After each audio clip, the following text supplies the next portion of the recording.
প্রতিদিন তুমি যখন ইউটিউবে ভিডিও দেখো, ইনস্টাগ্রামে ছবি আপলোড করো, গুগলে কিছু সার্চ করো কিংবা বন্ধুদের সাথে চ্যাট করো, কখনো কি ভেবে দেখেছো এই সমস্ত ডাটা আসলে কোথায় যায়?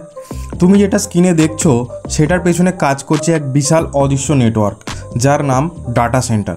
এই ডাটা সেন্টারগুলো ছাড়া ইন্টারনেট এক মুহূর্ত বাঁচতে পারে না।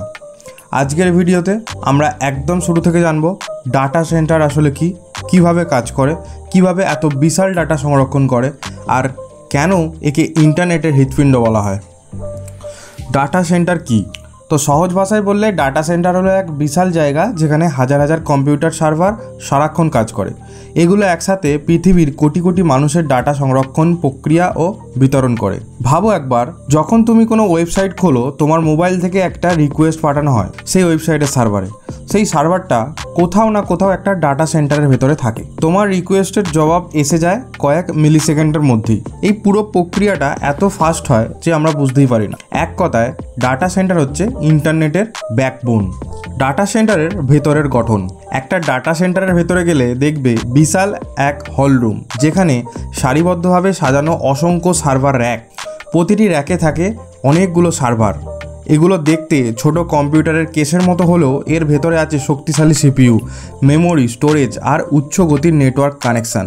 এই সার্ভারগুলো একে অপরের সাথে সংযুক্ত থাকে সুইচ, রাউটার এবং ফাইবার অপটিক্স কেবিলের মাধ্যমে। প্রতিটি ডাটা সেন্টারকে এমনভাবে ডিজাইন করা হয় যাতে সার্ভারগুলো 24 ঘন্টা বা 365 দিন একটানা কাজ করতে পারে। এগুলোতে থাকে তিনটি মূল সিস্টেম।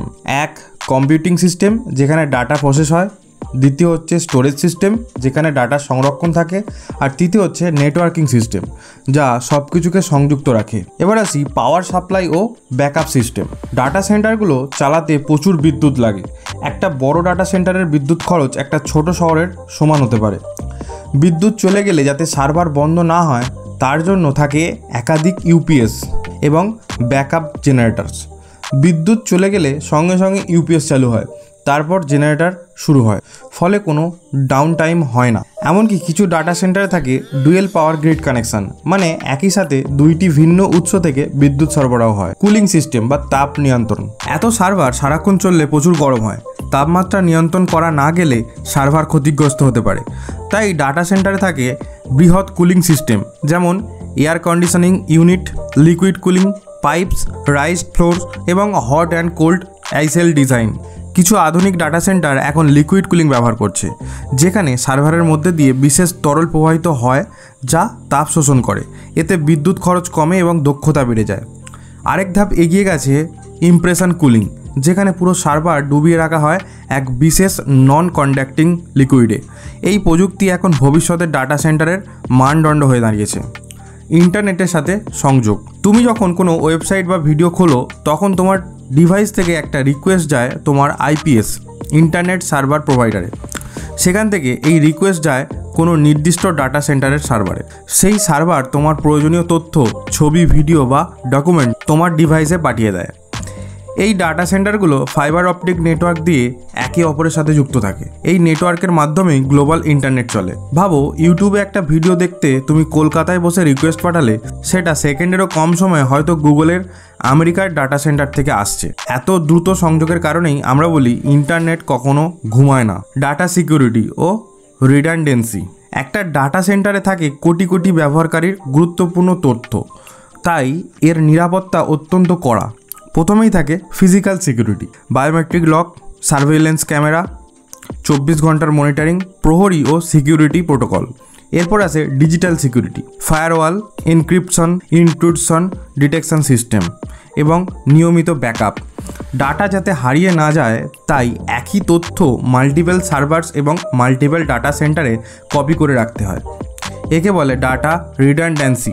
উদাহরণস্বরূপ, তোমার গুগল ফটোসের ছবি একসাথে হয়তো 3টি দেশে 3টি সার্ভারে রাখা আছে। এক জায়গায় কোনো বিপদ ঘটলে অন্য জায়গা থেকে তা পুনরুদ্ধার করা যায়। ক্লাউড কম্পিউটিং ও ভার্চুয়ালাইজেশন। আজকের ডাটা সেন্টারগুলো কেবল সার্ভার রুম নয়, এগুলো এখন ক্লাউড ইনফ্রাস্ট্রাকচার হয়ে গেছে। আগে এক কোম্পানির ডাটা একটাই সার্ভারে রাখা হতো। এখন ভার্চুয়ালাইজেশন নামের প্রযুক্তির মাধ্যমে একটা সার্ভারের একাধিক ভার্চুয়াল সার্ভার তৈরি করা যায়। এতে হার্ডওয়্যারের ব্যবহারের দক্ষতা বাড়ে এবং খরচ কমে।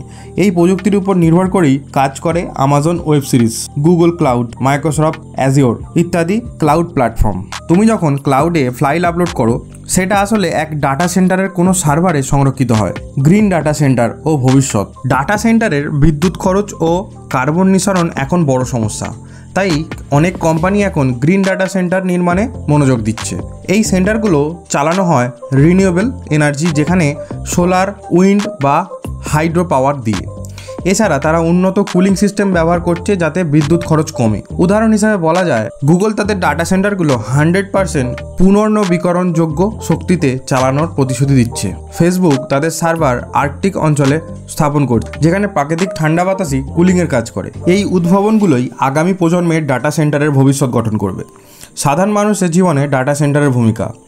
আজ আমরা যেভাবে অনলাইনে কাজ করছি সেটা সম্ভব হয়েছে এই ডাটা সেন্টারগুলোর কারণে। তুমি যখন অনলাইন ব্যাংকিং করো, গেম খেলো, ভিডিও কল দাও বা সিনেমা দেখো, এই প্রতিটি কাজের পেছনে কাজ করছে কোনো না কোনো ডাটা সেন্টার। আমরা যত বেশি ডাটা তৈরি করছি তত বেশি বাড়ছে এই সেন্টারগুলোর চাহিদা। এক অর্থে বলা যায় ডাটা সেন্টার এখন আমাদের ডিজিটাল সিভিলাইজেশনের ভিত্তি। এখন তুমি নিশ্চয়ই বুঝতে পারছো, ডাটা সেন্টার মানে শুধু একটা বিল্ডিং নয়, এটা এক বিশাল প্রযুক্তিগত নেটওয়ার্ক যা আমাদের ইন্টারনেট, ক্লাউড, সোশ্যাল মিডিয়া সব কিছুর পেছনে কাজ করছে দিনরাত। তারা আমাদের ডাটা নিরাপদ রাখে, সবসময় অনলাইন রাখে আর পৃথিবীকে আরও সংযুক্ত করে তুলেছে। এই গেল আজকের বিষয়, ডাটা সেন্টার কীভাবে কাজ করে। তো ভিডিওটি যদি ভালো লেগে থাকে অবশ্যই লাইক করবেন, কমেন্ট করবেন, শেয়ার করবেন আর চ্যানেলে নতুন হলে চ্যানেলটি সাবস্ক্রাইব করবেন।